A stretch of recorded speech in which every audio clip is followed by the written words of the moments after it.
Welcome you and all to another episode of the Global Latin Factor podcast, where we talk about Latino everything. I'm your host, Crispin Valentin. Make sure you subscribe to the channel right now. Why? You have nothing to lose and so much to gain, like this amazing story about Bunz, BUNC, all the way from Rosenberg.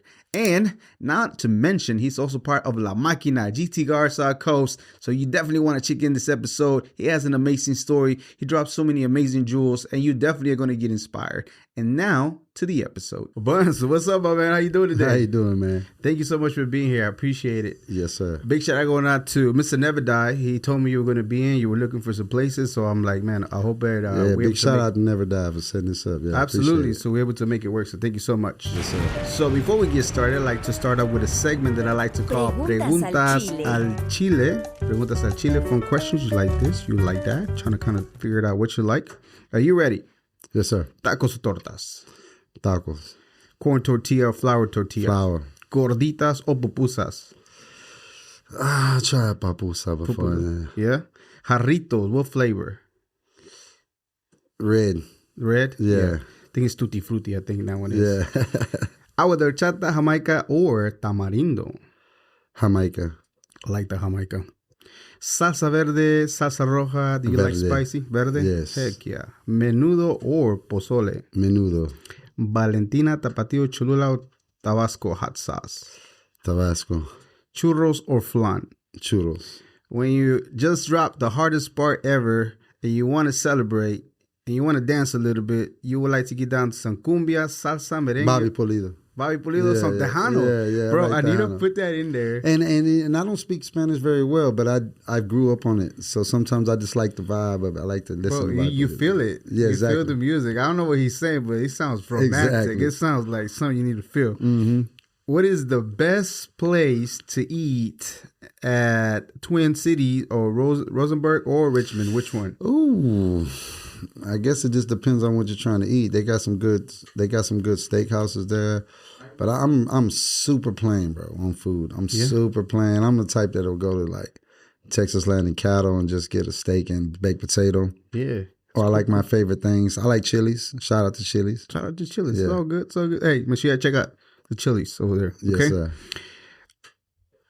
What is when you hear the word Latino or Latina, does anything come to mind for you? Does it resonate? Do you mind? Like, what is the very first things that come to mind for you when you hear that word? I just think it means like whenever I hear it, I just mean to me it's like we work together. So it's like a group. So when I hear Latino, somebody says that, it means kind of like I keep my ears open, like I want to help or see if there's any way we can help each other. You know what I mean? So for sure. That's what I first hear when I hear it. Do you consider yourself Latino? Do you care if anybody names you or calls you No, Latino? I don't really care about it. As far as like, I know I'm Hispanic. You know, I can't really trace. I have never done like a trace of my background to see how far, where in Mexico or any of my family come from. Mm-hmm. So, man, I'm brown, man. If you're brown, then I rep the same race as you are, you know. Brown by honor, right? Brown by honor, exactly. All right, so let me touch up on that a little because I don't think it's ever been asked for you. I know you never done a DNA test or anything, but as far as your recollection of anything that you heard in your family, do you happen to know how many generations deep you have been here in Texas? No, I don't know any of my family that's from Mexico. So I don't know my great-grandma or anybody like they're not from Mexico. My great-grandpa was more of Indian descent. So, Native. Yes, Native American descent. So I don't know how far that would go back. I'm pretty sure. I'm pretty sure some of my family is from Mexico eventually. But so as far as you know, every family member that you know, even to your grandparents from here, yes, been here from that I know. Even when it was Mexico, maybe. Exactly. That's pretty cool. So growing up, as far as I know, you mentioned before, you were the oldest of four. Yes, I feel the same way. Yes, I think a lot of our parents get to learn from us. Exactly. And our youngest never realize how much of that goes in us. Exactly. So if everything else trickles down, it's because of the things that they had to learn from us. Mm-hmm. How did that feel when you were growing up? Did you ever kind of sort of were the responsible one? I was responsible for a lot of things in my family, but I have a lot of brothers. I have a sister, two sisters and a brother, and bro, it's the same thing here, bro. Yeah, they're very independent. They go along their way. So when we were coming up, I had to do some things and be the leader and my father wasn't there all the time, but I had to take that role sometimes. But as we got older, You know, everybody learned how to do for themselves. Kind of not like helpless at all. If they get in a situation, they figure it out, really quick. So, What do you think that picked that up from? Was that something my from mother, you or your mom? my mom, yeah, Your my mom super mom, independent. yeah, my mom was, the one that would getting jobs, had jobs her whole life, doing everything extra shit to support us and doing stuff like that. So they got that from my mom, definitely. Yeah. That's pretty cool. Yeah. So going through, as I mentioned, you mentioned before on an interview, going through the separation. Does that any of that stuff was something that kind of sort of any emotions behind that at that time? Did you understand what was happening during that time? With my personal separation or with my mom? Your mom and your dad. Yeah, I was the oldest, and so I knew what was going on. I knew what was happening. But the emotions kind of were like, I don't know, I guess they didn't last that long because I had the reality set in really quick for me. So I had to start focusing on my brothers, my sisters, my mom, the rent, the light. You know, my mom was doing all that by herself, but at the same time, I was the oldest trying to find my way and doing rap and getting into groups and different situations without nobody to tell me exactly how it was. I was learning that out. So that's probably the biggest effect that I had about them splitting up. I didn't have nobody to really like guide me in the situation. I've been there before. I had to do it all on my own. You know what I mean? Make my mistakes on my own and figure them out on my own and stuff like that. Gotcha. So. Okay, so let's start with the music itself in general. I know that Nirvana was your favorite. Rock was Metallica is my favorite. Metallica. Yes. Metallica. Sorry about I that. jam Nirvana, I jam Pearl Jam, all that, but Metallica is my favorite. Metallica. My apologies. Yeah. And all that was something that you liked more. Who introduced you to that type of music? Well, to my recollection, I had a family member named Carlos that we lived in West Texas, in Lubbock. When I was little, my great grandma stayed out there, and he played the guitar. So he played in his room Metallica. He would play the songs over in his room, and I guess maybe I don't know. Maybe I was one of the cooler cousins, or I was from Houston, or I was some. So he would allow me to sit in his room. He was the oldest, you know what I mean. So he didn't let nobody in there. Just you. But when he would let me in there, I'd play Tecmo Bowl on Nintendo and just listen to him play, and to the point where I would learn all the words, because he didn't sing any words. He just played the guitar. So I would learn the words. Then by the time you knew it, I was a fan of. I don't play any instruments. My voice is my instrument. So I would be a super fan of how creative they were with the guitar, with the drums, with all kind of percussions, all kind of instruments. So yeah, so I became a huge fan of Metallica over the years of that. So you think that was a little bit of the music bug that kind of started like exploring that? And Michael Jackson. Well, tell me about the Michael Jackson story. What happened? I just love Mike. You know, he was just one of the first artists that I seen that was like up on stage by himself, didn't have a huge band with him, just kind of like controlled the crowd by himself. I love the music. I love the dancing. I love the videos. It was the most memorable videos on MTV were Michael Jackson's to me. You know, it was just, I had so many iconic moments, and I just wanted to be like Mike at one time, you know, not the basketball player. Yeah, exactly. Yeah. Yeah, he just was cool to me, you know, when I was young. I like the song, I like Little Mike, I like Older Mike. You know, so it was somebody that I look up to. I had a cousin that used to be a little bit older than me. He kind of introduced me to it. So that made me like, oh man, what is this? And he was kind of younger at the time. So you like the showmanship. I like the showmanship and the creativity. I love that. You know what I mean? Yeah, his voice was unique as well. Okay, so once you get that, who introduces you hip hop first, rap, as far as, because you're going from way different spectrums, you know what I mean? Yeah, I think I probably just came on a journey because I don't play any instruments and I can't sing, but I love the music so much. So I was trying to figure out how could I fit in. You know what I mean? Yeah. And then the more I was talking, the more I talked on camera, the more I said things, people would tell me that my voice was more unique. Right. Like I had a different, like a raspier voice, or they didn't expect the voice to come out of me, basically. You know what I mean? So then I started trying to figure out how can I make that an instrument, and just led me into being able to rap, you know, real gangster rap, like Ice Cube and those guys, Tupac, my favorite artist, you know what I mean? Stuff like that. Plus, that rap was a way for me to like tell my story without singing or crying all over the beat. You know what I mean? Like telling you how hard I had, but telling you in a cool ass way. You know what I mean? Yeah. One thing is figuring out that you want to get into rapping and doing it, and another thing is to actually start practicing and actually get into battling.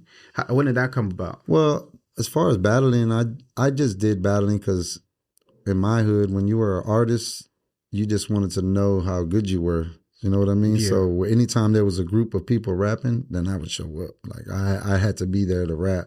And that's kind of how I got my buzz off, or at least setting myself apart from the other artists, because they would go and they would hear me and they'd be like, man, no, this dude's another level from where we at. I practiced, man. I didn't try to, like, I heard everybody saying the same words a lot. They said the same things a lot. So I started reading a thesaurus so I wouldn't run out of words. You know what I mean? Find words that meant the same thing but just were different so I can rhyme different things. And so I guess that taking that much time into the rhyme would set me apart from everybody who was just wanted to rap when they got drunk or whatever the hell. Was anybody, were you too much at times for some people? But like, what the heck did he say? Way too much. I would go from crew to crew. I would go from crew to crew. So there'd be 3 crews and I would just keep rapping from guy to guy until nobody wanted to rap. You know? And I had plenty rap battles where they did like a 10 count. Yeah. Calling the next artist up, calling the next artist, and they would count down from 10, and if you didn't come, then you were marked out. And so there was people where I would rap and then nobody would come after. And then I would win, you know what I mean? So you were scary at that time with some yeah, folks. I think it was just because I was Hispanic and then I had a lot of words and like I was practicing, you know. I was actually practicing. That's a great habit to have, a lot of words when you're rapping, right? Exactly. Instead of like sounding the same thing. Why you know, you said something that made me want to think about, why do we say that? I'm coming down, or what was that It's word? a Houston thing. It's a Houston thing? Yeah, because I think coming down to other people just means like, I'm fly now. And maybe I was regular at first, but now I'm coming down. Now I'm fresh now. That's what that means. But after you hear it so many times, everybody and their mama on a freestyle. And plus, I came up on a lot of East Coast music. I love Houston culture, and some of my favorite artists are from Houston, but my favorite style was like East Coast. I like the wordplay. I like the bars. I like the beats more, East Coast beats, than we had in Houston at the time. So. Who was your favorite lyricist from New York or that area? Tupac's my favorite artist, but maybe he's from the East Coast. Yeah, he's from the East Coast. Yeah, so but maybe not lyricist wise. I think maybe lyricist. I was a big fan of like Nas, Jadakiss, Fabulous. Yeah, those guys were like my level of. I used to love listening to them. Before I wrote music, I would listen to a lot of Jadakiss or a lot of DMX at one time for different reasons. You know what I mean? If I was trying to write an album that was lyrical, I listened to Fabulous, Nas, people like that. If I was trying to like make a statement, I would listen to DMX or Tupac or things that really resonated in me, you know what I mean? That's awesome. So, let me touch up on DMX, but before that, I forgot to ask you, because you had a very interesting way of coming to the world. There was a particular thing that happened at the moment when you were born, right? There was like a hurricane? There's a hurricane, yes. Wow. Hurricane So tell me a little Alicia. bit of the story about that. Well, you know, my mom we was in Galveston, so I was born in Galveston, but I was raised in Rosenberg, but it was Hurricane Alicia was going on. My mom got stranded in Galveston. Wow. She went into labor and went to the only hospital that was open at the time and, you know, gave birth. And I came out during Hurricane Alicia was there, you know what I mean? So you were going to born somewhere else, but, you know. I ended up being there, yes. That's crazy. So I kind of just look at like, you know, a storm kind of brought me in the world, you know what I mean? Like a big hurricane, so. And I'm an islander. I was born there. Yeah, that's pretty cool. Yeah, that's pretty cool to say. Yeah, that's pretty cool. You touched about on a podcast from Rosenberg, if I'm not mistaken. I think you know each other. They know each other. Not that long ago, about 4 years ago, you were on their podcast. But you were really getting into DMX, how impactful it was for you. Some of the lessons that he taught you as far as music and different things like that. Can you speak on that? Well, I think just DMX just had a crazy way of attacking beats and telling stories and being lyrical all at the same time. Yeah. And plus, you know, my name's Bunz. So people used to be like, where'd you get your name from? How you get your name? When my original name's Alex, people used to call me Al as short. Al kind of shortened up in the hood to Al Bundy from Married with Children. Yep. They shortened up to just Bundy. And then shorten up to Bunz alone, just in the hood by itself. Everybody was just changing it on their own, and I wasn't even telling them. But then I seen the movie Belly, had DMX in it. His name was Bunz. So that kind of, oh yeah, this is cool now.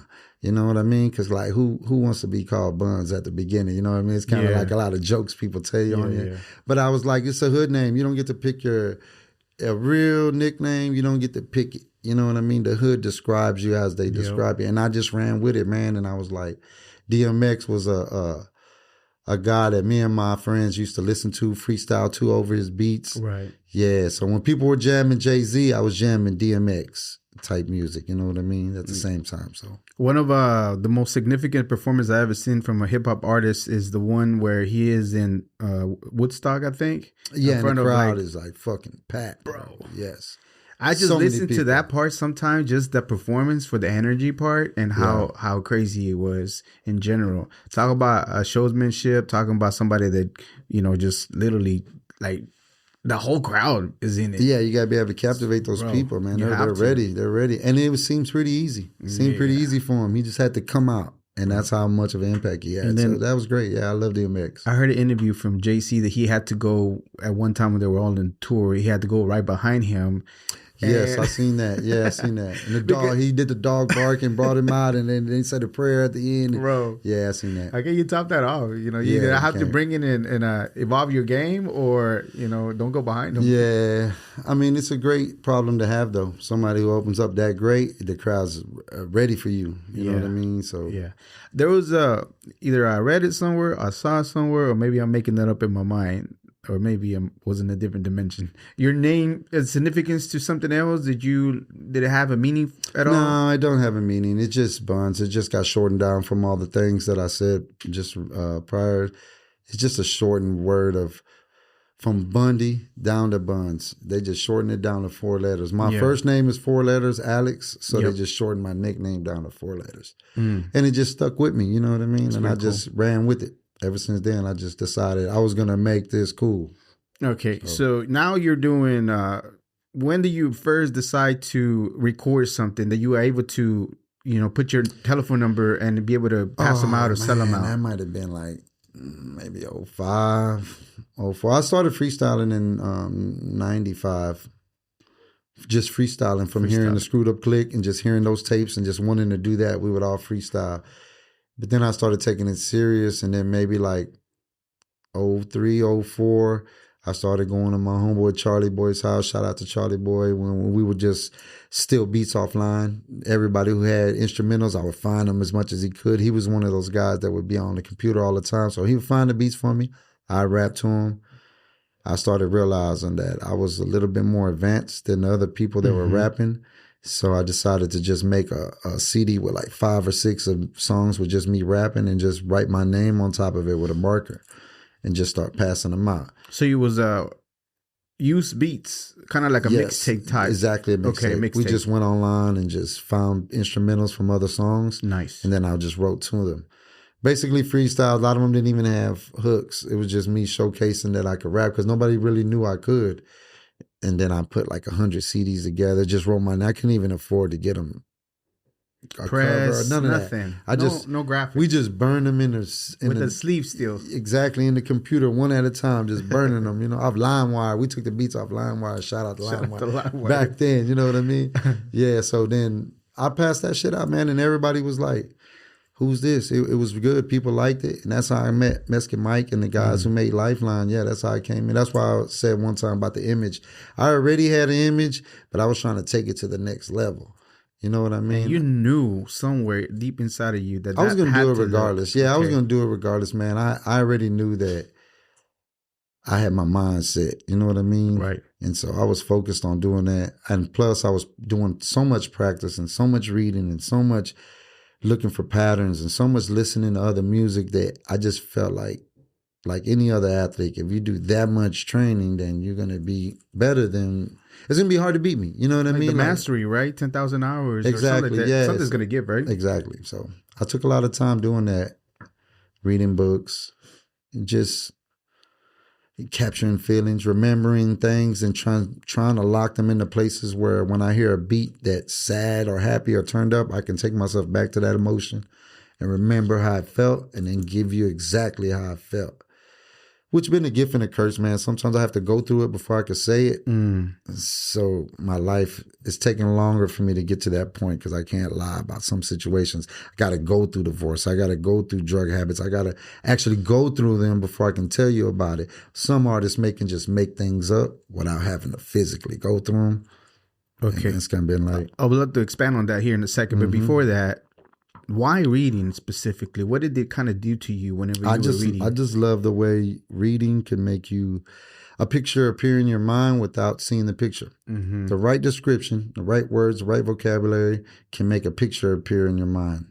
And I love the way that made me escape from where I was at. Do you think that helped you whenever you were writing your music? I don't know if you write or punched in, but if you did, is that kind of sort of what you wanted to do whenever you were writing? I would make a description. I would try to be as much, maybe the whole song wasn't descriptive, but if I can just describe something in a way that wasn't normally described, more personal way that you had to like actually live through it. And if you did live through it and I described it in that fashion, and then it'd be like, oh, this guy, it would resonate a little deeper. Right. You know what I mean? Versus me saying something that's more generic, trying to get everybody to like it. I kind of focus more on, well, if you've been here, then you understand what I'm saying. And apparently in my hood, everybody had been there. So it got really popular really quick, you know? So I know you talked about it a few times that you really have to live through. You can't get yourself to say something that you didn't do or whatever. Why is that important to you? Why that integrity of just even on the track? You have to be honest. I don't even know if it's integrity, man. I think if I was to be able to make up something, I would do it. You know what I mean? If I can make up an emotion, I just can't describe it as well as I could describe it if I went through it. If I went through it and I remember how it made me feel, I remember how it made the people around me feel, I remember the words that came to mind while it was happening, then I lock those in. And when I find a beat that matches that emotion, I just let them out on that beat. And then it makes people feel it more, you know what I mean? Versus me telling you about something. I may not be able to have that one or two words that convinces you that I was there. If I make it up, you know. Is that part of your creative process as far as when you're in the studio, you kind of, Emotion? I write my beats on emotion, yeah. That's why it's hard for me to find beats. I'm notorious for... Let me have you bring it up just a little bit. I'm notorious for having go through packages of beats without picking a beat. Because I don't know how I feel. Have you found a producer that you can describe them what you kind of want? Yeah, I got two producers. My favorite producer is Risky Boy. Shout out to Risky Boy. You know what I mean? We've been working for a long time. He kind of understands what I'm doing, and he'll create a beat to the point where I can rap to it and then stop, let me get my emotion out, and then if he wants to add anything, he does it after I rap, which is a big thing for me. One noise can mess up my emotion. You know what I mean? So, and plus I think like I have a homeboy named Lazy Boy. Shout out to Lazy Boy. He does the same thing. He sends a lot of beats. Just, if I think my producer, if the producers think that I'm dope and I think that they're dope, then we work together. You know what I mean? Yeah. And so that's what happens with Risky and Lazy Boy. They kind of got my sound. Risky I've been dealing with for a long time. You know what I mean? Long time. Is there any, in addition to the emotion, is there anything else that you tried, and of course, maybe painted a picture, is there anything else that you want to get whenever you're doing the song as far as the listener having something that they pick up from it? Yeah, I guess I just like to leave each album, each project is like a timeline. So it just gives you a point of where I'm at in my life. If you go back and look at my music, my catalog of music, you could tell when I was going through whatever, when I was happy, when I was sad, by listening to my projects. So it just gives you an insight on who I am. You know what I mean? I don't know how to if I knew the recipe on how to make this hit after hit after hit, I would do it. But most of the time I'm just trying to resonate to people who think I'm dope, who like my situation. I'm just like a lot of people. I just read more books maybe or have a different way to express it. But I think that's my key thing, just being able to be relatable with my music. You know what I mean? Yeah. Of course, everybody wants at least one hit, right? Even if it's right? Yeah. I definitely would like to have a hit, but I think if you try to write a hit, you'll never get it. For me, anyways. Got you. I'm focusing too hard, and I think people like me when I'm just being myself. That's what got catapulted me in front of people. I'm cool being myself, and then when you're trying too hard, it just comes off wrong. You know what I mean? Yeah. So, Okay, you know. so let's backtrack a little bit. Did you ever think writing your telephone number on it, someone was actually going to find you, pull up to your house? I mean, that was the intention. I didn't think it was going to happen that way, but I thought, yeah, you know, I wanted people to at least locate me, at least find me. I mean, I didn't even know if I was going to be able to keep my fucking phone on that month. You know what I mean? I just wrote my number on it to see what I couldn't afford to put a picture on it or do anything. Right. So I was like, how can they find me? And then I went into a sports bar. It just so happened one of the DJs, and I guess he was in the hood. He knew people I knew. Got my CD one day, and I was in there, and they were playing it. They were playing my song. And how does that feel? It was great. It was amazing. Yeah, it made me. That's kind of pumped me up, and I was like, all right, well, nobody else in here's songs playing, just mine. So I need to give them more music. You know what I mean? I need to just be that guy. If everybody can freestyle, but everybody is not getting played in here. You know what I mean? So I started trying to cater to that. You know what I mean? And that's what I meant by like another level. Everybody was rapping at the time in my hood, but nobody was taking that next. Who was going to be the one that gets played on these sports bars and these clubs? Because we knew all the DJs. It was just who was going to be the next one. So I was like, I wanted to be that. You know what I mean? So I pushed myself to try to get was it difficult for you to structure a song? Do you have a way that you like to structure the song, or did it came pretty natural to you? Because you used to kind of sort of like freestyling, right? Yeah, I mean, I freestyle. I think structuring a song is the simpler the song could be structured is the better. Mm-hmm. The more you get into it, the more you can over rap things. Yeah. And at a certain point, maybe I was trying to show everybody that I could rap, and then there comes a point where, okay, we know that you can rap now. Make a song now, make a jam. You know what I mean? That's kind of where I was at. So that's kind of after doing a lot of mixtapes for that, proving that I could rap. Now that I got your ear, now come listen to some of these hooks. Mm-hmm. Can I do the same thing but have more structure to it? And that it's been a you know, I think the wave of it goes. Sometimes you can have a song that's structured right, but then some songs are songs that are unstructured resonate a little better. They got a little rawness to them, and I just been so lucky to be able to sometimes touch on both. You know what I mean? I touch on some rawness, touch on some good stuff, and they ain't been a major hit yet, but I've been doing it for a long time. Where I feel like sometimes I had a hit. I go through my hood and people deal with me really strong. You know what I mean? I could go anywhere I want, and so it feels like that at times. So. Just like DMX and some things that he showed you as far as his music, kind of for you, is there anybody that you run into that kind of sort of tell you, hey, bro, this song right here did this to me, or this song right here made me feel this, or this song right here I be jamming? Like my fans, people that I've run into? Oh, yeah, man. Tons of people. I kind of what kept me going at first, because I had I would say a lot of personal things about my father, about my relationship, about things that I didn't realize were like everyday things for people in my hood. And then not even just my hood, just all over the world, people were like, they go through divorce, they have drug addictions, people fall off. I was speaking about the natural things that happen, and there was times where people would come and say, you know, this song helped me get through this, man. This was the realest thing I ever wrote, or this was tight. You know what I mean? I had a guy one time, man, that he was doing this. He passed away, actually. You know what I mean? He was going through a surgery. It was like a 50-50 chance he was going to get out. And my album was dropping. And he worked at a barbecue place. And I pulled up on him because his sister hit me up. And she was like, man, he's a big fan. I pulled up, ordered some food. He didn't know I was at the window. You know what I mean? When he came to the window, hey, man, what's up? How you doing? I gave him my CD, signed it for him. And turned out like that was the last thing he listened to before he passed away. He jammed it before he went to surgery. Wow. And then he didn't make it out of the surgery. So it was things like that was like, wow, man, like I would have listened to Tupac. He decided to listen to me. You know what I mean? And so that made a big impact on me. Like, okay, well, maybe I'm touching people in a longer distance than I even realized. You know what I mean? So yeah. How did you feel knowing that you were the last thing that he listened to? I was proud. At some point, I felt a lot of respect for it.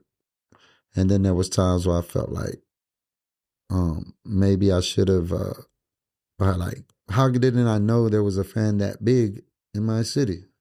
You know what I mean? Like, maybe I need to get more in touch with the people who are jamming me, because they might be going through some stuff like this. And maybe I made him have a little courage to go into his surgery just because I gave him a CD and was talking to him. I have no idea. You know what I mean? But sometimes a conversation can change things, especially from people you like. You know what I mean? Absolutely. Did it give you like a sense of responsibility at that time of the products you were putting out? Yeah, responsibility for sure.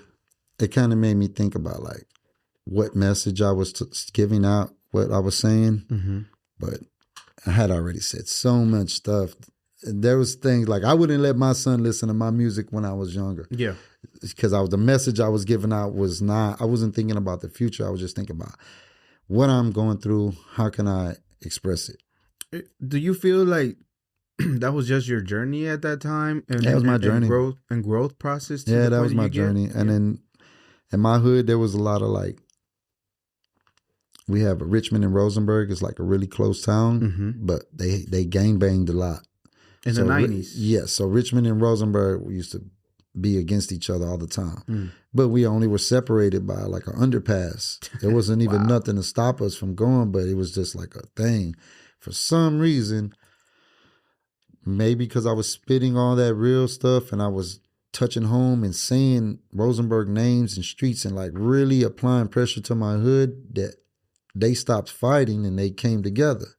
So Rosenberg and Richmond would come with me to shows. We would show up 60 deep, 50, 60 deep, when artists before, they would fight when that many of us got together. They'd be fighting each other, you know what I mean? And I guess that helped me a lot. People would come together, Richmond and Rosenberg. Now we were like a clique.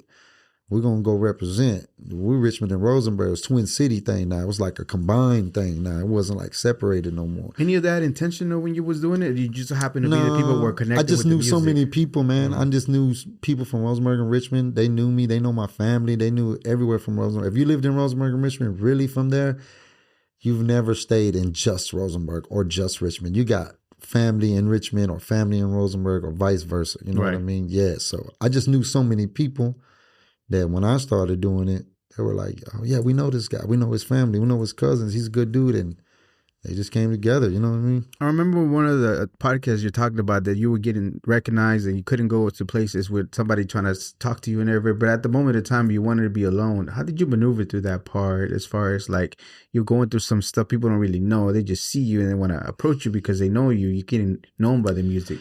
Yeah. Well, I mean, you got to be able to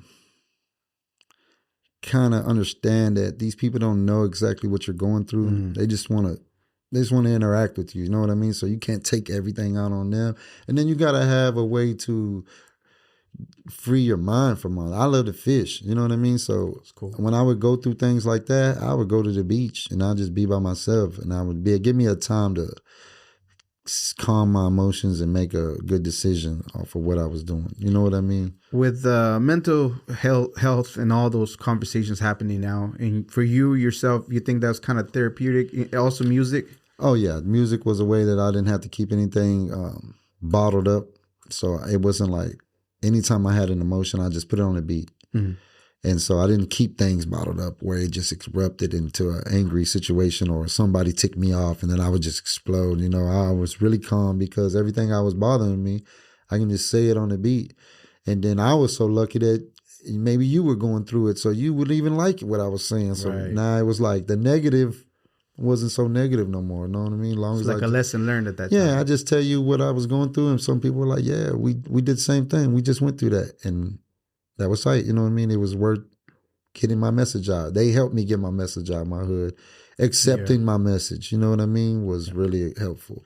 Did you realize how big of your project, your first project, remind me the one, the mixtape with Speaking all to the Streets. Yeah. Speak to the Streets. You had Big Hawk. You had Sino, Kiki, ESG. Yeah. Did you kind of sort of realize how big it was for you? Because some of those you were already listening to before. Oh man, yes. That personally was like I didn't even, at the time when it was happening, I didn't even have to do nothing else rap. I had already like reached my milestones. I didn't have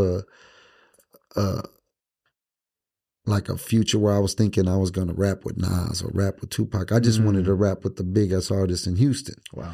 You know what I mean? That was my goal. Let me get from this country town in Rosenberg to where these guys noticed me. And then when I started doing features with them and doing the songs with them, that I didn't realize how many people felt the same way I did in my hood. Well, now they see a guy that they went to school with, and I'm on the songs that we all jam. I'm on with the guys that they're jamming. So now that made me like, oh, he's serious. He's not. He's an artist now. He's with Kiki and them. He's doing these songs. He's doing these big songs, and that was a big thing for me. You know, was there anybody like you that you saw rapping that gave you inspiration, just like you inspired some of the other guys? Because I know it's real. Even on the podcast, they talk about it. Like, they seen this guy with a Houston jersey on that looked just like me and kind of sort of gave me like, oh, I can do it too.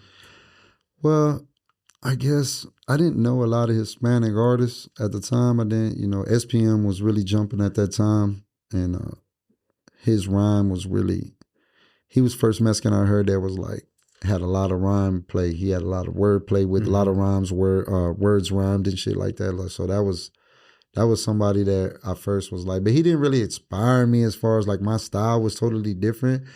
But then when I came to Houston and I linked up with like GT Garza, then I realized that there was other Mexicans who could spit like me. I thought I was the only one at the time in my hood because I was murking everybody. But then when I got to Houston, then I realized, okay, there's other guys that could spit like this.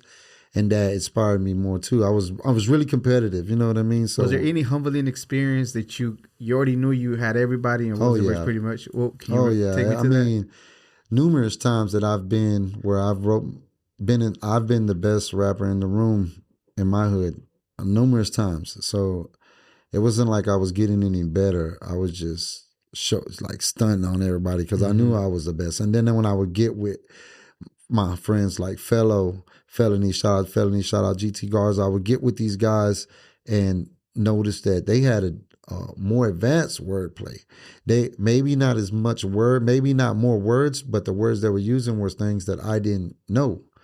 They did other things that we weren't doing in the country. They were in Houston. They had access to everything. I wasn't like that. I had dropped 30 minutes to get to the mall. They going right there. So the words they had were different. And once I started picking up, okay, well, if I do different things, I'll learn different words that I've never said before. The more experience I get, the more words I learn. Yeah. Might get him saying something, and that was humbling. I don't know all the words. Even if they're reading a thesaurus, there's other words that... Yeah, so then those guys were using them. And then so that made me say, okay, I got to settle down and try to really focus my talent and compete. You know what I mean? So... Yeah, with those guys, definitely elevated my game. Well, do you remember your very first show ever that you did? Where was it at? My very first show was at the sports resort. It was like off of Murphy Road, I think. Was it like the whole deal, the stage and everything, or was it just everything, man? It was the biggest show I've done, probably up to date, man. I had never rapped before, and I don't even know how it got so big, man. I had been putting my album together, had everybody on it, SUC. I spread the word out. We were going to be there. I practiced for like a month. I've never rapped on the mic prior to doing that. Wow. And then we got to the show, and it was just sold out. It was just packed house, bro. You couldn't even move. I had David Banner was there, ESG, C-Note. It was a lot of people that I didn't expect.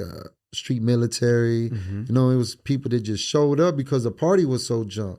They might not even known it was for me, but it was just such a great crowd and such a great event that was happening. They showed up, and then I ended up doing my whole entire album. I did like 16 songs that night. You know, really, what I mean? The whole album. Wow. First time I ever got on the mic and I had to do the whole album. I was nervous as hell. But as soon as I started rapping and I could see all my friends and everybody that I knew, and then I had practiced so much, I knew I was ready. You know what I mean? Yeah. And it just was easy. It was just easy. So you already had your timing, your wind, everything was good to go? And my wind had always been there. I never punched in. So every song I ever did was a one-take song. So I learned the words by doing that. So then practicing those songs like that, I didn't realize how much advance of practice I had. You know what I mean? Just learning, learning where to breathe so I didn't run out. That's a practice. You know what I mean? You got to practice doing stuff like that too. So What Yeah, about man. crowd control and learning how to maneuver? Maneuver the crowd. I Yeah. think the crowd does what they want, but I think you can find. I think they kind of feed off of you as well. Your Right. energy. If you just up there, just like you ain't even putting no effort in, you can tell. You know what I mean? Yeah. And if I'm performing, people come to see you. You know, sweat, man. Give them a little something. Give them a little performance on them, and then learn the words. I come from an era where I know every single one of my words when I perform. I don't do that. Couple words and then walk around looking, then couple words and then walk around. I don't do that, man. I say every single Doesn't that word. look? I mean, again, to each their own. But doesn't that feel disrespectful when somebody's paying a ticket to see you, watch you do your thing? Yeah, that's kind of the At thing. least for now. me, you feel like it. You know what I mean? I mean, it feels like you didn't try hard enough. Yeah. And that's I come from just trying. You know what I mean? There's Yeah. so many people who could get up there with you. You got to be able to at least try. You know what I Right, mean? Yeah, right. exactly. So Okay, so whenever you're there, was there the Michael Jackson, the DMX? Was there any other stuff that you kind of sort of learned from them that kind of sort of you wanted to try it out and do, or not necessarily? I could never dance like Mike. You know, I could never do anything like that. And DMX was like a real gangster. I got into like pit bulls and things like that because Yeah. I was following that kind of persona. You learn how to hold them, right? Learn how to hold them. And I was breeding blue pit bulls at one time. And like DMX had a big impact at one time on me. But I never had no, he was kind of wild. So I was watching him make mistakes, then hoping that if I was in that situation, I'd be able to remember something and say, okay, this lasted longer. He might have said this in an interview and didn't think it was going to last that long, but the effect lasted way longer. Right. And so I started realizing that along the way, just watching interviews with him, watching That's different cool. people. Yeah. Yeah. So once you do that show, after that, where did your career transition after that? Because this is what, like, your whole album, a lot of people there witnessing in what my you're doing. hood, it was great. Everybody just knew I was legit. So, people would come to the neighborhood and see me. They knew who I was. I was like a rapper now, you know what I mean? So Yeah. they came, paid money to see me. I was a paid rapper. I was making money now. It wasn't just passing out free CDs. Yeah. I was actually selling records, and that made a big impact on my hood because they were like, yeah, he's the one that's basically telling my hood story. You know what I mean? And there was a lot of people in my hood that felt like we just wanted the whole rest of our world to hear our story. Pretty sure there's a lot of towns like that. You know what I mean? Yeah. But for us, I just became the voice of it. And after that show, it was like a big thing. Everybody knew I was legit and I was serious about what I was doing. Yeah. So moving forward, the label that you were on, unfortunately, things that happened didn't work out anymore because of things that happened. Okay, you can check out the other interviews of what really happened. People got cases and stuff like that. Yes, sir. You're still trying to keep doing it by yourself, right? But there's Yes. really, the funding. There was no things- support, and the funding was kind of falling off. But then I just had to resort back to talent. I knew that if I could just get a little bit, I may not be able to do all the things on the level I was doing with my team, but if I can just get a little bit of that out, if I can get 60% of that out, maybe it wouldn't be the best funded video, but as long as I had a video. It may not be the best feature, but as long as I had a feature. It may not be the best mix, but as long as I had a mix. If I could just keep getting 60% of what I was doing with my talent, I felt like I could do it on my own. You know what I mean? I could sustain myself. Were you learning the business at all whatsoever as far as, or yeah, not? the business just was the a talent? big thing. The transition of hand-to-hand music, being able to sell a CD directly to you and getting $10 for a $10 CD, not having to pay nobody to put it on platforms and all that was a big transition because that's why people more people seem to dig me when they meet me versus online. You just hear my music. You don't even think I'm Hispanic. A lot of people didn't even know I was Hispanic when I was rapping. They thought I was a black guy. Yeah, they thought I would talk. They thought I was a black guy from Houston. And then they see me and they oh, he's a Mexican. You know what I mean? And then they would like me a little bit more. Oh, he does this. They like me a little bit more. And they had to see me more. So when I was in the hood, hand-to-hand CDs was perfect for me. You get to meet me. I get to show you. You see where I'm at. You see that I'm not lying about what I'm saying, what I'm rapping about. You see all my people. And it just kind of like transcended into something bigger. And that switching over to just being on social media platforms, having to be social online, and that was a big switch for me, business-wise anyways. Yeah, from MySpace to Facebook to all all changes. There's just so many platforms, you know what I mean? And I don't keep up with them all. I just don't have enough time to keep up with them all. Yeah. I try to keep up with where I got the most following at, I guess. Yeah, So there's too much. yeah. Remind me again, because I was telling you before we started recording that the first time I ran into who you were was the Houston Mic Pass. Yes. And you were telling me a little bit about how that came about. Can you share that story? Yeah, with we me? used to be at this studio called the Fire Factory with Sci-Fi, who was a producer at the time. It belonged to a guy named Buddha. Sticky Green was the actual label they had. They had a studio, you know what I mean? And they kind of just allowed us to go in there and have like a free-for-all music. So we just did so much music inside of there. Wow. Artists would come in there, Chingo Bling, and then just numerous artists, Flatline, Coast. Everybody was just coming through and dropping verses and leaving. That boy T was in there, and he just had an idea like, let's do a cipher. I think he may have seen it somewhere. You know what I mean? Pepsi. I think we talked about the Pepsi cipher, Pepsi something cipher, like that, something right? like that, which had Power Wow, Chameleon, all these big name artists on it. So he just wanted to do something for us. And I don't even Specifically know, the Latinos? specifically the Latinos and Hispanics and the rappers that were in the studio at the time. And he had a couple guys that would come in that he knew. And I don't even know if he thought it would be what it turned out to be, but Yeah. it was that boy T, to my knowledge, that have kind of put it together, recorded us, you know, kind of planned it out, had it laid out. Then him and Lucky mixed up together, and then, you know, they ended up putting it together. So it was a good look for me. Yeah, it was a good look for me. Don't get me wrong, I like the Dallas one, but the Houston, to me, I like it. I like it a little. My bad, Dallas, but I like it a little more. Yeah. Just the way it came out, the hood coast, just the way what he was talking about. Like, I never be president, but I don't give a damn. That just, Yeah, I don't know, exactly. it hit. Yeah, it was tight. It was tight. Yeah. Okay, so you take a break from music for a little bit because, you know, you have kids, you have a family, you're trying to do the parent thing, but it's just, I guess it's not fitting to with the things that you need to do anymore for the music. No, I think I was just kind of like taking a lot of time away from the things that were more important. You know, I guess I kind of figured out like I'm good at music, but my children, my sons and my daughters, I was trying to just be there a little bit more for them. You know, I felt selfish. Basically, I have kids now, but I'm still chasing my dreams.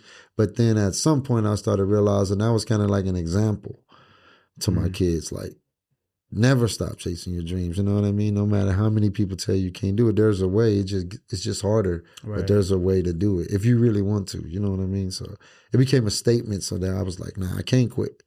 You know what I mean? Is that one of the reasons why music drew you back as far as having to continue to chase your dream? Yeah, to one point, and then just hearing music, man, I just felt like I wasn't done. You know, I had a lot more things, and then I would hear the people who are considered good now, and then I was like, man, I'm better than that, bro. Like, I can rap better than that. Yeah. You know what I mean? So then I just wanted to, the competitive spirit, I just wanted to compete again, just get the recognition again. It made me feel confident, made me feel like who I wanted to be. You know, when I'm rapping and that's who I am. You know what I mean? So it brought me back to where I wanted to be at. You know, so yeah. You had talked about, and this is a very sensitive subject in regards to just the whole situation, because I've dealt with some of that in my family in general, addiction. Yes. Was that during the time also that you were struggling with that? Yes. And how was it that you were able to, because people don't understand the psyche behind somebody that is going through that, right? People make it seem like it's easy to just say, why can't you just stop? But it's just not that. Like, it's not that simple sometimes, No, right? it's not a choice, man. I think addiction is like, people think you didn't love us enough or you would have stopped. You didn't love us enough to stop. But it's not a choice. I think it's more like a disease. Right. That's what they tell us. You know what I mean? It's kind of like you don't really understand what you're doing. And then some of the people you love, on hindsight, you realize, damn, like I was really doing those people bad and I really cared about them so much. So that alone, I don't think people understand that part of it. Like how somebody can do people they love so much in a fashion that they like, wow, he doesn't care about us. But it's not with that intention. It's not with that intention. No, it's just the drug itself. It's just the addiction. You know, it takes over you, and then you don't kind of think about it. It becomes the first thing you think about. And when that's the first thing prior to your kids or prior to your health or prior to your relationships, eating everything, then those things start to fall off because you're not spending enough time focused on those first. You know what I mean? Right. So that was what I was kind of going through with my children.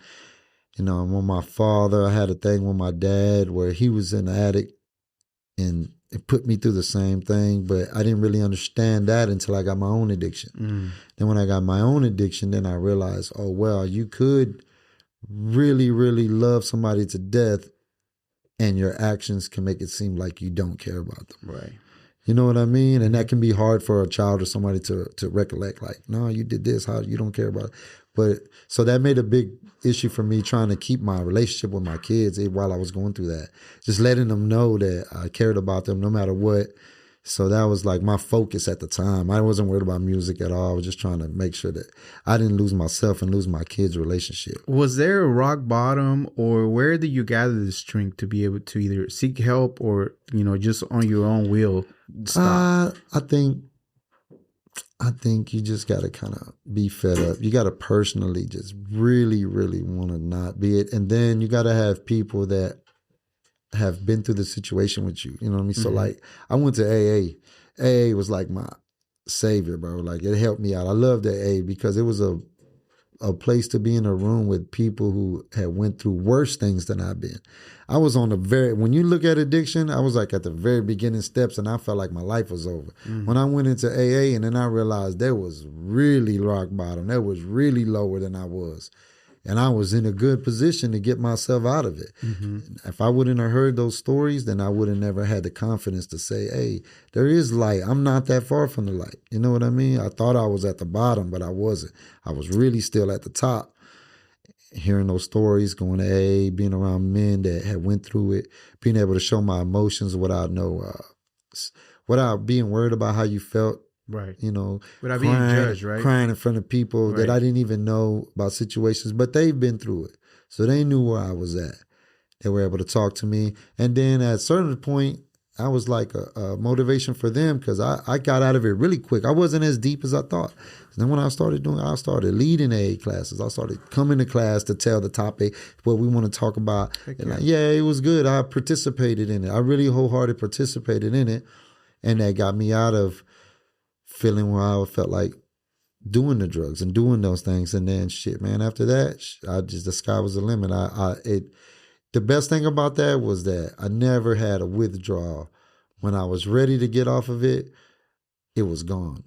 Congratulations. You know what I mean? I just went and talked one day. Yeah. And I never had that feeling no more to do it. And then that's how I knew I was done. That's how I knew it was like. From the bottom of my heart, bro. Congratulations. Yeah. Oh, yeah, man. I'm proud of myself. That's one of my biggest accomplishments. I'm proud of you. And I don't even know you like that to know that you were able to get to that place where you're literally saying, I'm good.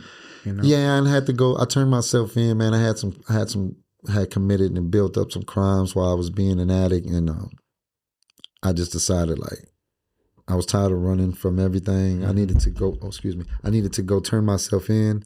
I went on November 11th. I turned myself in before the actual like holidays, family holidays. Like I was really going through it. And I was just like, man, I need to do this. And then once I turned myself in, it's kind of like the best place for me to be because I didn't know I was going to go through a divorce and all this stuff and happen at the same time. And the fact that I was able to be in a place where I didn't have to worry about bills. I couldn't worry about them. I can't take care of my children from in jail. I can't pay the bills for me. I couldn't do anything but focus on Alex. And that was a perfect time for me to lose my addiction. You know what I mean? Because I had to source everything inwards and be like, why am I like that? Stop blaming people for my addiction, start realizing what I was responsible for, fix those things, and then everything was just downhill after that. You know what I mean? Do you think that's the biggest thing that you took from being there, just accountability for yourself at that accountability time? And just knowing that when my mind was clear that I was still making the right decisions. You know what I mean? I wasn't so far gone that I didn't know right from wrong. I knew I didn't want to be there. I knew that the people around me, I didn't want to be like that. And there's some guys you get in there where they're just comfortable and they just live like, oh, I'll just come back again. It's nothing. I knew that, nah, this ain't for me. And where I was headed, that was going to be my reality if I kept doing that. You know what I mean? So I was like, nah. And it just settled in one day, and I was just like, nah, man, I'm not going to do this anymore. You know what I mean? Is there a particular song that you have that kind of touches the topics about that, or you haven't got one out yet? Since you already kind of not sort that of I've wrote, and I think I have an album called Funeral of a Soldier that nobody really listened to. It's on YouTube though. You can find it. Funeral of a Soldier by Bunz. It was the album I wrote in the month before I turned myself in. So I was still addicted, and I was still going through everything. I wasn't living with my family. I was at my brother's house. I was doing all the shit that an addict leads up to before they got to go turn themselves in. Right. I was still doing that. And those songs were like, I didn't want to do that anymore. But it was the only way I could express myself before. I had to say it first, then I physically turned myself in and did it. Do you think it was the surrendering point at that time? Yes, it was actually me surrendering, you know what I mean? Just saying like, and then when I went to jail, like I said, I was, I had a bunch of anger for some reason. I was blaming everybody. Then I went to jail and just one day, man, January 1st, I just asked the Lord to be like, just take away whatever is keeping me in this position. Just take away what's keeping me back. And then exactly what he did. You know, he just took away that urge. I didn't even have an urge. Like I said, I didn't have a withdrawal. The next day, you know, I had been denied for AA, for church, for parenting classes because my record was so extensive. They didn't let me go to those classes. The next day, all 3 of those classes accepted me.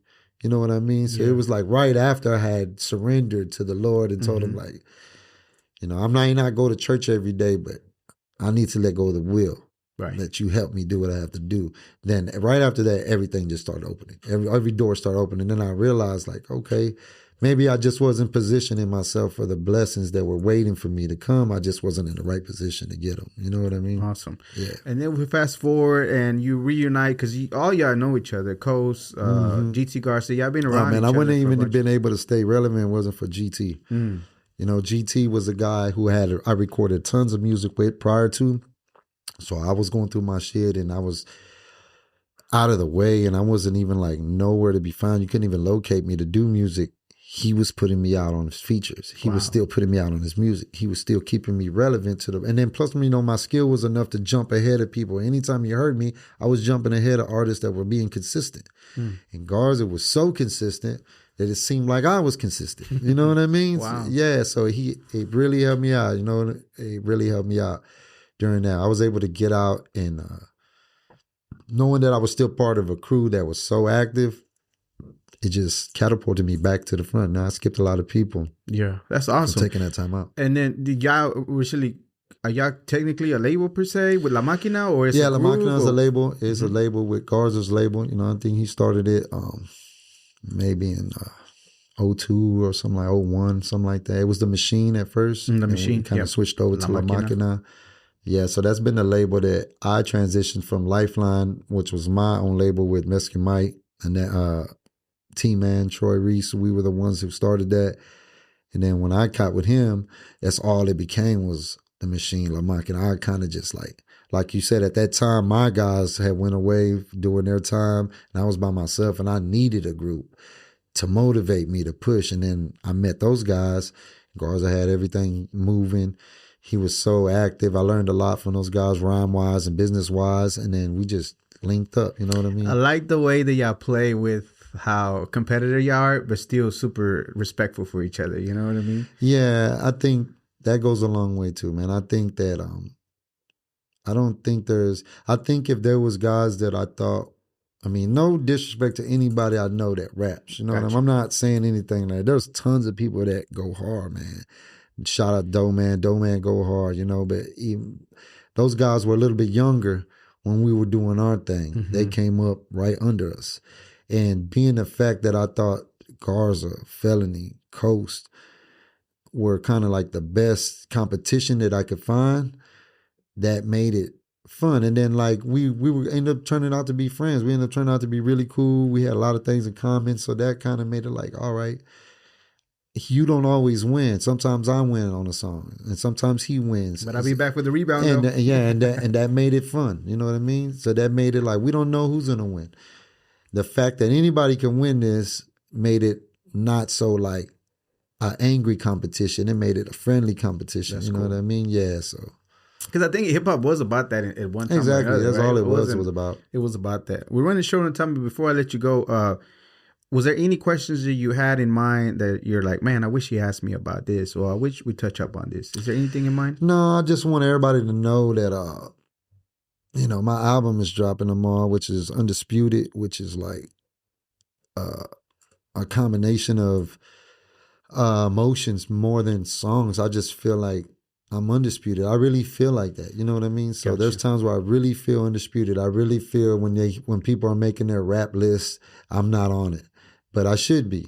Maybe I'm not consistent enough to be on it. Mhm. That's what keeps me out, but not talent alone, not rap alone. That shouldn't keep me out as far as that. My consistency, I can see, keeps me off a list.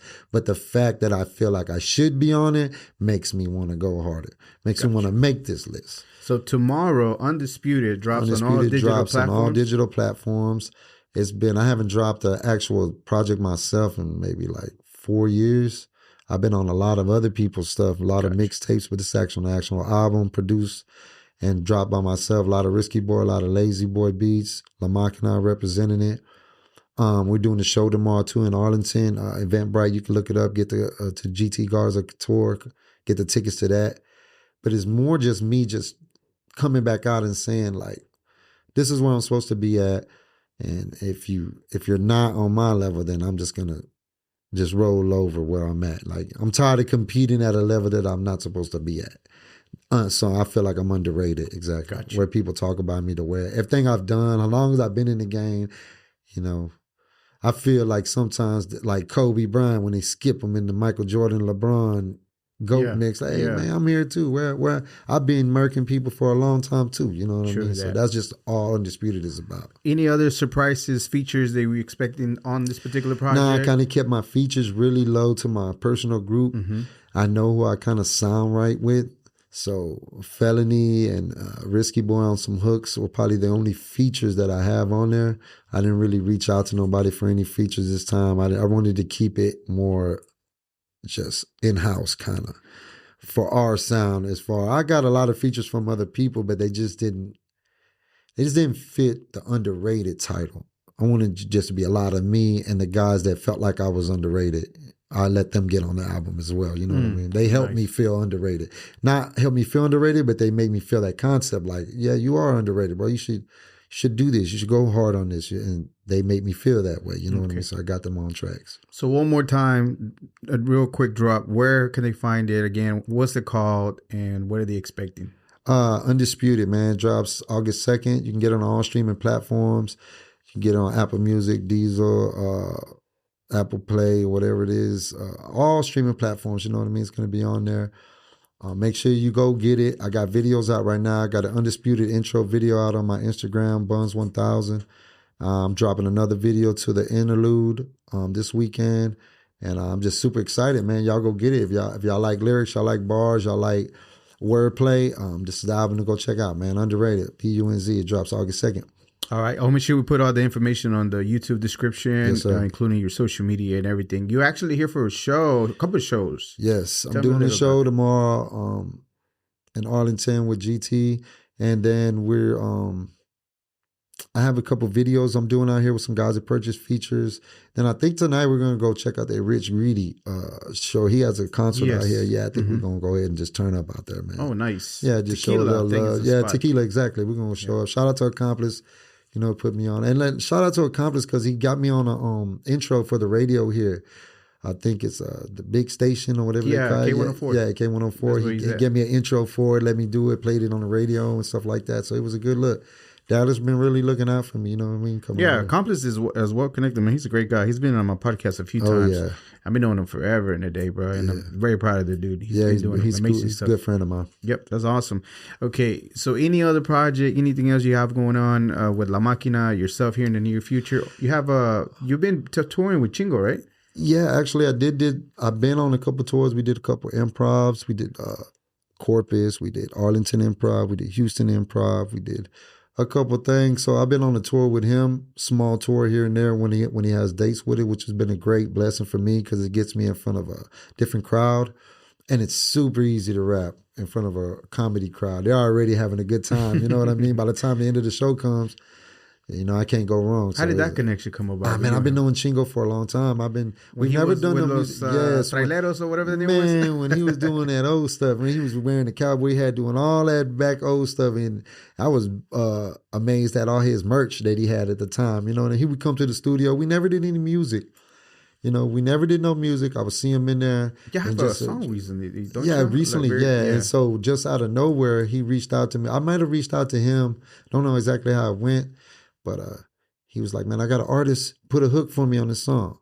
So that's where it started. I did a hook for him. And then I ended up doing a whole verse for him on a song. Then it turned out good. He's like, man, write this other thing for me. I did that. Oh, I got a tour. Get on this one. And then it just branched out. And I think we work pretty good, man. We have the same kind of personality. We have a lot of things in common that I didn't know. Yeah.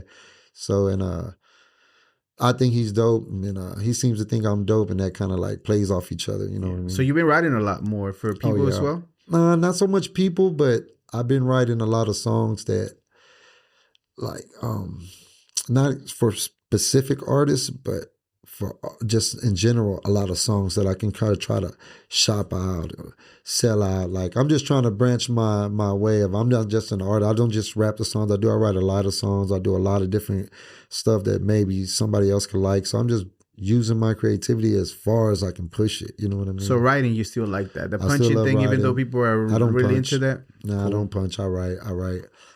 Punching is I punch if I mess up on a bar, but everything prior to that was just so flawless. Then I'm like, man, I don't want to race that outcome. You like punch. The one take, huh? Yeah, but I like to do one take, or I'll specifically have a place to punch. I'll do 8 bars and then punch there to catch a breath, but I won't do that 2 bars and punch and then 2 bars without writing the bar. Nah, I don't. I'm from a little bit older. Yeah. I like the way my pencil looks on the paper still. You know what I mean? Yeah. Good penmanship you have? Yeah, I just like the way maybe not the penmanship, but just the fact that I got a doctor's handwriting, bro. Yeah, that's not me, man. Maybe the signature is all sloppy. Yeah, that's how mine is. But the fact that I can still see a open notebook with white paper and a pencil, and it gets me excited. That's cool. That's what I like about it. You know what I mean? I scribble and draw little doodles and shit while I'm trying to think of rhymes, and you can't do that when you're punching it. Yeah, true that. You know what I mean? Before I let you go, again, you told me any other event project you got, anything you're working on? We got tons of projects, man. Y'all just tune in. We got a lot of stuff I'm dropping. Like I said, we have I got an album called Outspoken in Ghetto I'm getting together. I have a project with Garza that we're trying to do. We're trying to do another platoon. We're trying to get the Brown Ball 105 thing going. Oof, nice. Yeah, we just got into talks about that. I have 2 projects with my homeboy Felony that are done. We just need to basically build a plan and release it. I got a project with Risco. All these projects, the only one I have titled is Outspoken in Ghetto, because I've been working on that title for a while. But if you just log into my Instagram and you stay tuned in with Maquina and everything I'm going to be flooding the algorithm, flooding the social medias, and trying to just give you everything. You can't miss me. You know what I mean? After a while. Speaking of, what is all your social media? Where can people find you? Bunz 1000 is where you can find me basically on Instagram. I'm Bunz Perez on Facebook. TikTok, I'm King Ghetto Boy. So y'all make sure y'all follow me on TikTok. I'm trying to get my TikTok followers up, man. So y'all follow me on TikTok a lot. I think that's probably my only social medias that I have that I really are checking every day. Yeah. Cool. Any shout outs that you have? Saludos to anybody? Shout out to my boys, man. Shout out to the machine. Shout out to my boy PDG. Shout out to Pete. He really helped me put this project together, and a lot of funding that came out of nowhere. You know what I mean? Really helped me out on that. Shout out to Garza. Shout out to Risco Lazy Boy. Put it together. Fellow for the features. And just everybody in general, man, that's rocking with La Maquina. We really appreciate it. We really appreciate everybody stayed down for all the years y'all did, especially me from my inconsistency and just staying down. You know what I mean? We really appreciate that. It speaks volumes about your talent, how people still will be able to tune in and want to be cared to know about you, what I mean? So that's how I see it when I look at the positive side of it. That's awesome. What is an important lesson that you learned either rapping or in the music business that you would tell your younger self that will help somebody else out? What would that be? Man, we probably just had this conversation. I think sometimes your opinions about things it don't actually matter as much. Being so opinionated could offend people that might be your fans. You know what I mean? So like, if you cannot say something, just speaking your opinion because you want to speak it, and it doesn't really affect on your music, you might just hold it in. Everybody doesn't need to know how I feel about religion or how I feel about sports, because then specifically. Politics. If I want you to love me as a rapper, they don't need to know all that stuff. I might offend you by saying F a sports team that I just don't like, but you used to like me as a rapper, and then you're like, oh, you don't like this team? There you go. Just like that. Just like that. It turns just like that. You know, saying the N-word and stuff like that. You know what I mean? Okay. Like that's a topic where I say it, but I learned along the way from guys like Garza who don't flood. They don't say it really. That, you know, that time of being able to say it may have passed, and if you're gonna offend people, then just better off just not saying it. You know? Okay, what I mean? tell me when you made the decision about that, because I heard it and I want to. Man, I still say it. No, I'm talking about in the music though.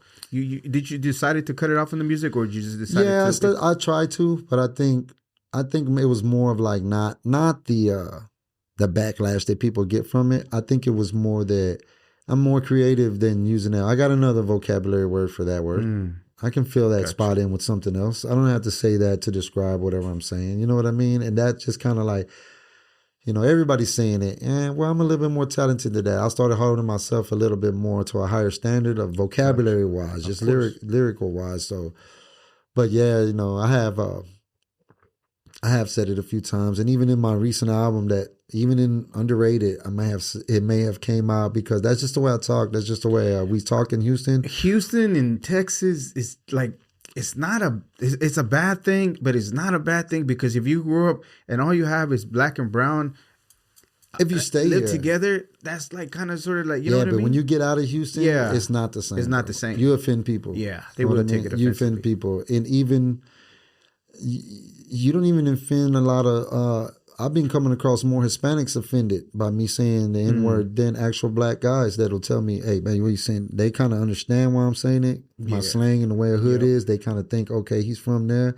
There's been more Hispanics that were more offended on me saying that. And then I realized, like, okay, well, you know, I've never used it in a derogatory way or to describe a race of people or anything like that. But if I can just avoid that by not saying one word, then that's the smart business move. And it speaks a lot about your professionalism as far as like, from Garza, I have more words that I can. Yeah, I got more words. I got more words to describe a friend or a buddy or a group, you know, like us chilling or whatever. I got more words for that. It's just sometimes the feeling of it when I was younger, it's just the way I would talk. It was an attitude. It was an attitude. It was the way I talked. You know what I mean? I wanted to be heard. I wanted to make a statement. So that's why I said it a few times.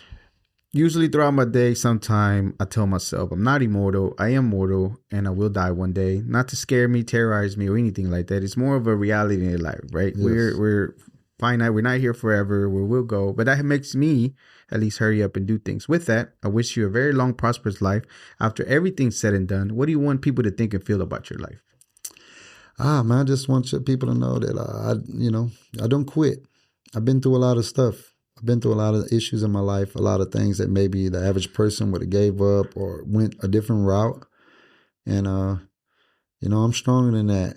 And you can overcome a lot of things in your life by just focusing in and looking inside, looking towards yourself, realizing who you are. You know what I mean? So that one thing about me is I don't give up. You can't count me down even when I'm out. You know what I mean? Even when I'm down, don't count me out. Absolutely. A lot of us, when we're little, we get this feeling that we were meant for greatness, right? And as we go through life, sometimes it gets pushed down eventually for the world that happens around you and everything, right? I don't know if you had the same feeling when you were little, but what do you think is your calling for you? My calling, man, I think, and my biggest thing is this.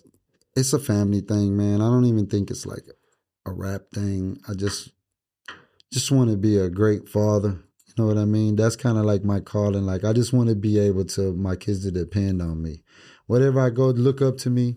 You know what I mean? Mm-hmm. And when you get old and everybody's gone, you want your kids to love you and show you that respect that you had that a lot of fathers that I've seen don't have.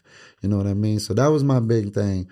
just keeping a relationship with my kids as I chase my own dreams, you know, because you can get far away from reality chasing your dreams. Right. Having that tie together, you know, they bring me to reality a lot and keep me focused on why I'm actually doing this shit, you know. Yeah.